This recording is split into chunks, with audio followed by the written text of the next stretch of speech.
Anta syamsun anta badrun anta nurun fawqa nuri anta syamsun anta badrun anta nurun fawqa nuri anta. Terakhir saya ingin sampaikan, tidak ada kesuksesan tanpa kerja keras, tidak ada kesuksesan tanpa perjuangan, dan tidak ada kesuksesan tanpa dorongan doa dari kedua orang tua kita. Jadi pada hari ini Anda ucapkan selamat, Anda mintakan maaf kepada orang-orang tercinta yang berkontribusi atas kesuksesan pendidikan kita. Hati-hati memperlakukan kedua orang tua. Saya tahu di sini ada master hukum, saya tahu di sini ada master manajemen. Saya tahu banyak prodi yang ada di sini dan memiliki tata kelola yang sangat baik, maka itu salah satunya didukung oleh perilaku Anda setelah lulus. Pada saat Anda berinteraksi dengan kedua orang tua, jangan menggunakan pasal hukum. Pada saat ibu mengatakan, saya mau ketemu, kamu pulang, maka Anda akan mengatakan, mah tidak boleh memaksa, karena ada pasal hukumnya.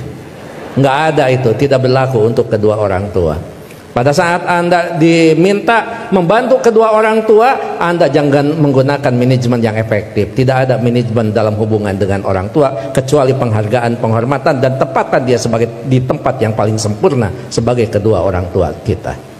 Saya hanya ingin mengulang dengan cerita yang lama, tetapi ternyata ini memberikan sebuah inspirasi bagi kita. Mohon maaf, saya pernah jadi seorang pejabat. Pada saat saya sedang rapat, saya ditelepon oleh keponakan saya dan menyatakan ibu saya dalam keadaan sakit. Kemudian saya balas telepon itu dengan sebuah ungkapan yang agak sedikit sombong. Tolong cepat bawa ke dokter dan nanti uangnya akan saya transfer.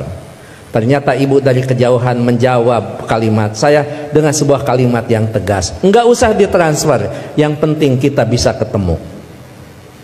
Kalau ibu sudah mengatakan yang penting kita bisa ketemu, maka jabatan itu tidak ada, maka rapat itu tidak ada. Dan boleh saya katakan, kalau saya sudah dipanggil ibu dan bapak, tidak ada yang bisa menolak panggilan siapapun, termasuk atasan saya.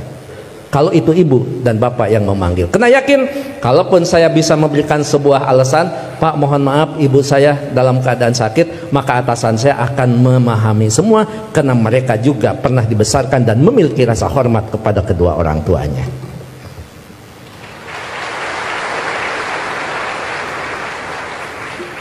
Pukul 8:30 malam saya pulang, dan saya sama seperti Anda, mungkin saya lebih kampung daripada Anda yang hari ini di wisuda.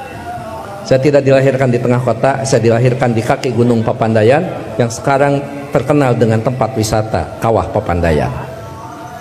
3 jam saya sampai di rumah, 11:30 saya sampai di rumah. Ternyata ibu dalam keadaan segar bugar, tetapi saya tidak menunjukkan perasaan suudon kepada ibu. Kenapa? Ternyata di situ ada hikmah. Bagi seorang ibu dan bapak dalam keadaan sakit, kemudian dia menunggu anaknya terkasih dan tersayang, maka pada saat dia bertemu, maka kehadirannya lebih mujarab daripada obat yang diberikan oleh seorang dokter. Catat itu. Ibu tidak hanya menunjukkan segar dan bugar, tapi ibu juga tetap memperhatikan kesukaan makanan anaknya. Saya dimasakkan sayur kacang merah, saya digorengkan asin peda, saya dibuatkan sambal terasi, dan saya juga dibakarkan pete. 11:30 malam, coba bayangkan ada sayur kacang merah, nasi putih, bakar pete, dan belum peda ditambah sambal terasi. Boleh dibayangkan setelah wisuda. 11:30 malam saya disuguhi makanan itu, maka tidak ada kalimat yang bisa diucapkan kepada ibu selain mengucapkan terima kasih. Padahal saya tidak biasa makan malam, kecuali makan nasi di waktu malam. Ya saya makan. Saya tidak pernah mengatakan, "Amah, ngapain masak?" Kan kata dokter paling tidak 3 jam sebelum tidur kita boleh makan. Ini mau tidur 11:30, ngapain masak? Bagaimana perasaan ibu pada saat seorang anak yang dia tunggu, yang dia masakan, kemudian anak berargumentasi dengan sebuah ilmu di mana ibu tidak paham tentang ilmu itu? Menyakitkan.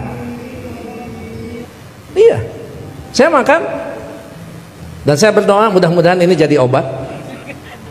Begitu saya lirik dari sudut mata saya, ibu kelihatan bahagia. Kenapa? Makanan yang dia pasak itu betul-betul dimakan oleh anaknya. Begitu selesai makan, saya mengatakan kepada ibu, "Amah, mohon maaf, ini makanan sangat enak, terima kasih, tapi mohon maaf besok tidak akan pulang siang karena ada pekerjaan yang tersisa, kemungkinan saya pulang sebelum sholat subuh." Ibu dengan bijak mengatakan, "Enggak apa-apa, yang penting kita sudah ketemu, sok istirahat." Saya sambil dituntun dibawa ke kamar. Setelah di kamar saya diselimuti. Ibu lupa kalau anaknya adalah seorang profesor. Ayo tepuk tangan.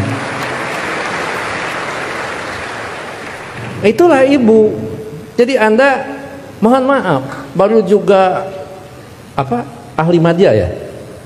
Ahli madya, ibu mau nyelimutin. Ngapain? Ini baru wisuda. Ada yang lebih tinggi lagi, masa mah disimutin, ini tekan sarjana. Nggak ada di depan orang tua itu, jangankan ahli madya, sarjana, master, doktor, seorang profesor di hadapan ibu, di hadapan bapak, tetap kita adalah seorang anak yang perlu menghormati mereka.